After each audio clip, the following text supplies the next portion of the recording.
Transformation numérique, objets connectés, open data, tout concourt aujourd'hui à l'abondance des données qui constitue l'un des ressorts de croissance et de productivité pour les années à venir. Mais la donnée, comme toute matière première, n'est utile que lorsqu'elle est utilisée, transformée et enrichie en association avec d'autres informations.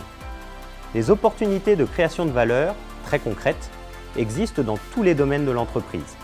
Et l'amélioration de la qualité de nos produits, que nous allons vous présenter ici, n'est qu'un exemple parmi de nombreux autres.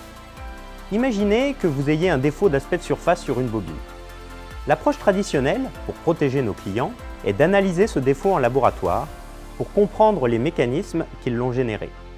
Avec l'approche Big Data, on va également exploiter les données collectées lors de la production pour accélérer la résolution du problème. Comment est-ce que cela fonctionne?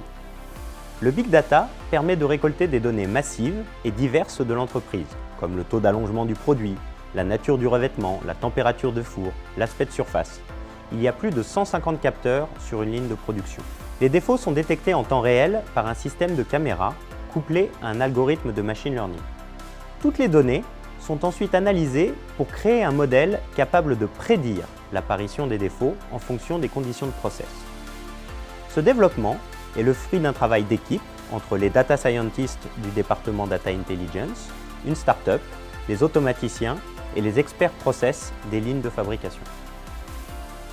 MEMS est un outil de clustering et de classification d'images, c'est-à-dire qu'il permet d'obtenir automatiquement des groupes de défauts semblables à partir d'un dossier d'images obtenu grâce au système de détection temps réel. Une fois le clustering effectué, il est possible de visualiser et d'exploiter rapidement ces résultats grâce à son interface très simple d'utilisation. À titre d'exemple, il est possible de traiter plus de 10 000 images en une demi-journée au lieu d'une semaine avec un traitement manuel. Tous ceux qui travaillent à partir de base connaissent la difficulté à collecter et à fusionner les données. Lors d'une crise, cela représente jusqu'à 40% de la charge des équipes.